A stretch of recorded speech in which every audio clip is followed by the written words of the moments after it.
वो अनोखी प्रेम कहानी जिसमें प्यार है, तकरार है, समाज के बंधनों का विरोध है, चोरी छुपे किया गया विवाह और आखिर में दो दिलों के टूटने की गाथा है।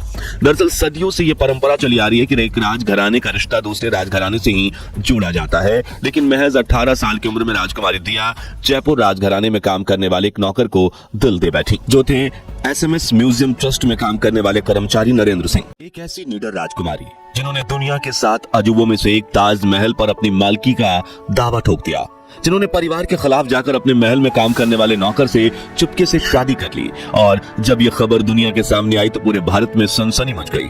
उन्हें किडनैपिंग और जान लेने की धमकियां मिलने लगी, लेकिन फिर वो नहीं डरी और आखिरकार उनके प्यार की जीत हुई। ये कहानी है जयपुर राजघराने की राजकुमारी और राजस्थान के उप मुख्यमंत्री दिया कुमारी की, जो अपने हक के लिए राजस्थान के मुख्यमंत्री वसुंधरा राजे से भिड़ गई थी। जहां अब राज्य सरकार ने जयपुर घराने की प्रॉपर्टी को सील कर दिया था, तब दिया कुमारी ने न सिर्फ राजस्थान सरकार के खिलाफ मोर्चा निकाला बल्कि वोट बैंक की धमकी भी दी थी, जिसके बाद अमित शाह और राजनाथ सिंह जैसे दिग्गज नेताओं ने इस समस्या का समाधान निकाला था। लेकिन कैसी थी दिया कुमारी की फिल्मी प्रेम कहानी। दोनों का प्यार इतना गहरा कि दिया नरेंद्र की आवाज सुनने के लिए अक्सर उन्हें अलग अलग नंबर से ब्लैक कॉल करती थी, जिससे वो कुछ नहीं बोलती और आवाज सुनकर फोन रख देती। फिर शादी के 24 साल बाद तलाक क्यों हुआ, जानेंगे इस दिलचस्प वीडियो में, लेकिन उसके पहले आप वीडियो को लाइक और चैनल को सब्सक्राइब कर दीजिए। राजकुमारी दिया का जन्म 30 जनवरी 1971 के दिन जयपुर के राजघराने में हुआ था। उनके पिता भवानी सिंह एक बिजनेसमैन होने के साथ साथ भारतीय सेना में हाई रैंकिंग ऑफिसर थे। उन्होंने 1971 में इंडो पाक युद्ध में महत्वपूर्ण भूमिका निभाई थी और उन्हें महावीर चक्र से सम्मानित किया गया था। वहीं दिया कुमारी के दादाजी थे सवाई मान सिंह द्वितीय, जो ब्रिटिश राज के दौरान प्रिंसिपली स्ट्रीट ऑफ जयपुर के आखिरी महाराज थे, क्योंकि आजादी के बाद तो देश में राजाओं का शासन खत्म हो गया और केंद्र सरकार का गठन हुआ था। हालांकि दिया कुमारी की दादी महाराजा मान सिंह द्वितीय की पहली पत्नी महारानी मरुधर कंवर थी, लेकिन राजनीति में उनकी दिलचस्पी और दबदबा तो सौतेली दादी यानी दादा मान सिंह दो की दूसरी पत्नी गायत्री देवी जैसा है।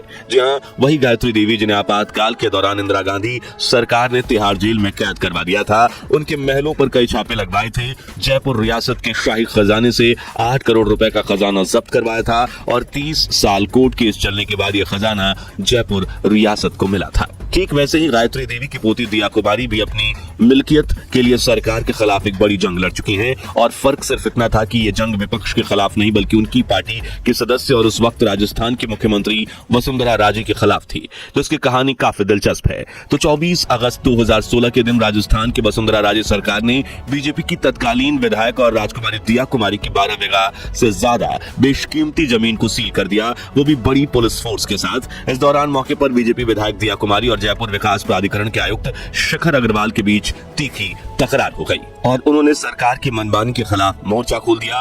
राजपूत समाज और बाकी संगठनों ने राज परिवार का साथ दिया और 1 सितंबर 2016 के दिन दिया कुमारी ने अपनी मां पद्मनी देवी की अगुवाई में राज्य सरकार के खिलाफ बड़ी रैली निकाली, जिसकी गूंज दिल्ली तक सुनाई थी।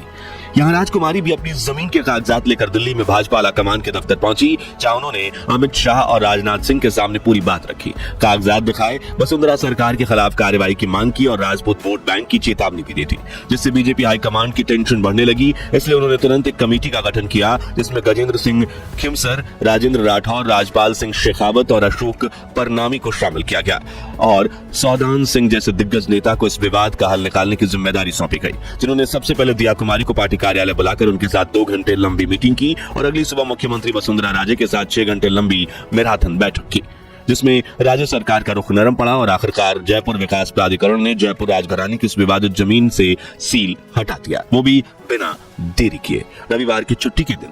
इसी तरह दिया कुमारी अपने हक के लिए दादी गायत्री देवी की तरह किसी से भी बढ़ जाती हैं, फिर भले ही सामने मुख्यमंत्री हो या प्रधानमंत्री ही क्यों ना हो। राजस्थान की डिप्टी सीएम दिया कुमारी खुद को भगवान राम का वंशज बताती हैं, जिसके लिए उनके पास सबूत भी है। हमारे पास जो डॉक्यूमेंट्स हैं, मैन्युस्क्रिप्ट्स है, वंशावली है, उस आधार पे मैंने ये बात बोली थी। हमारा जो क्लैन है वो कहलाता भी कछावा है और कुशवाहा और कछावा एक ही क्लैन है। दिया कुमारी के पिता भवानी सिंह का कहना था कि मैं भगवान राम के बेटे कुश के कुशवाहा वंश में 309वीं पीढ़ी का वंशज हूँ, यानी दिया कुमारी उनकी 310वीं पीढ़ी की वंशज हुई, जिसे लेकर उन्होंने एक पत्रावली भी दिखाई थी, जिसमें भगवान श्री राम के वंश के सभी पूर्वजों का नाम कर्मवार दर्ज है। साथ ही उन्होंने ये भी कहा था कि उनके पास 9 दस्तावेज, 2 नक्शे रखे हैं जो साबित करते हैं कि वो भगवान श्री राम की वंशज हैं। दिया कुमारी से जुड़ी एक अनसुनी कहानी ये भी है कि वो विश्व के 7 अजूबों में से से एक ताजमहल पर दावा ठोक चुकी है, जिसमें उन्होंने कहा था कि जिस जमीन पर ताजमहल बना है वो मूल रूप से जयपुर के तत्कालीन शासक जय सिंह की थी, जिस पर मुगल बादशाह शाहजहां ने कब्जा कर लिया था। लोगों को पता होना चाहिए कि वहां कमरे बंद क्यों हैं। ताजमहल से पहले कुछ भी हो सकता था, हो सकता है कि वहां मंदिर रहा हो। लोगों को यह जानने का अधिकार है कि मूल रूप से मकबरे से पहले वहां क्या था। इस दावे में उन्होंने सदियों से बंद पड़े ताजमहल के उन 22 कमरों को खोलने की बात रखी जो अपने अंदर अनेकों रहस्य समेटे बैठे हैं, जिसे लेकर समय समय पर सवाल खड़े हुए हैं। और जैसे कि साल 1965 में इतिहासकार पीएन ओक ने अपनी किताब में दावा किया था कि ताजमहल में एक शिव मंदिर है। फिर वर्ष 2015 में आगरा के सिविल कोर्ट में ताजमहल को तेजो महालय मंदिर घोषित करने की याचिका दाखिल हुई थी, जिसके बाद दिया कुमारी ने दावा किया था कि ताजमहल जयपुर रॉयल फैमिली की प्रॉपर्टी है, जिसमें उन्होंने ये भी कहा था कि अगर कोर्ट हमें दस्तावेज मांगता है तो हम तमाम डॉक्यूमेंट प्रोवाइड करने के लिए तैयार हैं, क्योंकि जयपुर के पूर्व राज परिवार के हमारे ट्रस्ट में पोथी खाना भी है, जहां हमारे पास ताजमहल की जमीन का मालिकाना हक होने के कागजात रखे हैं। राजस्थान के उप मुख्यमंत्री दिया कुमारी ऐसे कई मुद्दों पर आवाज उठाती रहती हैं, इसलिए उन्हें कंट्रोवर्सी क्वीन भी कहा जाता है। लेकिन सियासत से भी ज्यादा सुर्खियों में रह चुकी है दिया कुमारी की वो अनोखी प्रेम कहानी, जिसमें प्यार है, तकरार है, समाज के बंधनों का विरोध है, चोरी छुपे किया गया विवाह और आखिर में दो दिलों के टूटने की गाथा है। दरअसल सदियों से यह परंपरा चली आ रही है कि एक राजघराने का रिश्ता दूसरे राजघराने से ही जोड़ा जाता है, लेकिन महज 18 साल की उम्र में राजकुमारी दिया जयपुर राजघराने में काम करने वाले एक नौकर को दिल दे बैठी, जो थे एसएमएस म्यूजियम ट्रस्ट में काम करने वाले कर्मचारी नरेंद्र सिंह। नरेंद्र और दिया की पहली मुलाकात साल 1994 में जयपुर राजघराने के महल में हुई थी, जिसे लेकर दिया बताती है कि नरेंद्र ने अपनी पढ़ाई के सिलसिले में म्यूजियम ट्रस्ट का अकाउंट सेक्शन ज्वाइन किया था। हमारे अकाउंट्स डिपार्टमेंट में वो 3 महीने रहे। उसके बाद उन्होंने अपना कंस्ट्रक्शन बिजनेस शुरू किया। मेरे पेरेंट्स ने उन्हें बिजनेस शुरू करने के लिए कोई पैसा नहीं दिया था। महल में हम पहली बार उनसे मिले थे। मैं उनकी सहजता और ईमानदारी से बहुत प्रभावित थी। हालांकि मुझे पहली नजर में उनसे प्यार नहीं हुआ, लेकिन जब वह ट्रेनिंग खत्म करके चले गए तब मुझे लगा कि मैं उनसे बार बार मिलूं। आगे उन्होंने बताया कि जब भी नरेंद्र जयपुर आते तो हम कॉमन दोस्त के वहां मिलते, और जब मैं अपने माता पिता के साथ कुछ समय के लिए विदेश गई तब मुझे एहसास हुआ कि हमारा रिश्ता दोस्ती से कहीं ज्यादा है। लेकिन दोस्तों, जब दिया ने इस रिश्ते के बारे में अपनी मां को बताया तो उनके होश उड़ गए, क्योंकि वो चाहती थी कि दिया कुमारी की शादी किसी शाही परिवार के लड़के से हो। इसलिए उन्होंने दिया को नरेंद्र सिंह से ना मिलने के लिए कहा और जल्द से जल्द उनकी शादी का रिश्ता ढूंढना शुरू किया। उन्हें लगा कि दिया नरेंद्र को भूल जाएगी, लेकिन दोनों की मुलाकात जयपुर के बाहर दिल्ली में भी एक दोस्त के घर पर होने लगी। हालांकि परिवार के लिए दिया ने नरेंद्र से रिश्ता खत्म करने की कोशिश भी की।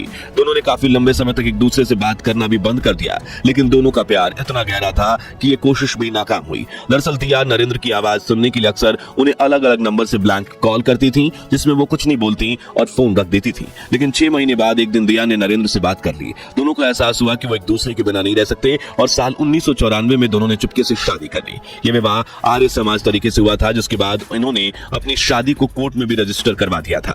लेकिन दिया कुमारी ने अपनी मां को इस बारे में भनक तक नहीं लगने दी। वो अगले 2 सालों तक कोई ना कोई बहाना देकर शादी के लिए आए रिश्ते को ठुकराती रही, और नवंबर 1996 में दिया कुमारी ने अपनी मां पद्मिनी देवी को शादी के बारे में बता दिया, जिससे वो काफी ज्यादा नाराज हुई। और ये खबर सुनकर दिया कुमारी के पिता भवानी सिंह के पैरों तले जमीन ही खिसक गई। उधर नरेंद्र के पिता भी इस रिश्ते से काफी नाराज हुए थे, लेकिन फिर बच्चों के जिद के आगे दोनों परिवारों ने अपने गुस्से का त्याग कर दिया और अगस्त 1997 में दिया कुमारी और नरेंद्र सिंह की शादी और रिसेप्शन पूरी धूमधाम से करवाई गई।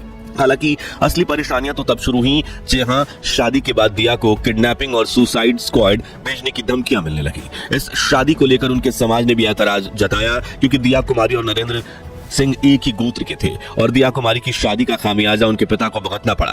दरअसल महाराज भवानी सिंह राजपूत महासभा के अध्यक्ष थे, लेकिन दिया कुमारी की शादी से राजपूत समाज नाराज हो गया और उन्होंने इस शादी का विरोध किया। नतीजन भवानी सिंह को राजपूत महासभा के अध्यक्ष पद से हटना पड़ा। समाज के कई लोगों ने दिया कुमारी और नरेंद्र सिंह के साथ बात करना बंद कर दिया, लेकिन दोनों ने समाज के सामने हार नहीं मानी, एक साथ रहने लगे। इन्हें 4 बच्चे भी हुए, जिसमें पद्मनाभ सिंह का साल 2011 में जयपुर राजघराने के महाराज के रूप में राज्य तिलक हुआ। लेकिन शादी के कुछ सालों बाद दिया कुमारी और नरेंद्र सिंह में दूरियां बढ़ने लगी। दोनों के बीच मनमुटाव इतना बढ़ गया कि काफी समय तक दोनों एक दूसरे से अलग रहे और साल 2018 में दोनों ने तलाक का फैसला ले लिया। इन्होंने जयपुर फैमिली कोर्ट में तलाक की अर्जी दाखिल की और साल 2019 में शादी के 24 साल बाद दिया कुमारी और नरेंद्र सिंह का तलाक हुआ, जिसके बाद दिया कुमारी ने राजनीति में सक्रिय रूप से ध्यान देना शुरू किया और दिसंबर 2023 में उन्होंने राजस्थान के उप मुख्यमंत्री के रूप में शपथ ली। तो आज के लिए बस इतना ही। अब आप हमें कमेंट्स में बताइए कि राजकुमारी दिया की इस अनोखी प्रेम कहानी को लेकर आपकी राय क्या है। उम्मीद करते हैं कि आपको ये वीडियो अच्छी लगी होगी, और हाँ, तो वीडियो को लाइक शेयर करके 5100 लाइक्स के लक्ष्य को हासिल करने में हमारी मदद कीजिए, और ऐसे ही दिलचस्प वीडियोस के लिए हमारे चैनल को सब्सक्राइब करके पास वाली घंटी जरूर बजा दीजिए। जय हिंद, जय भारत।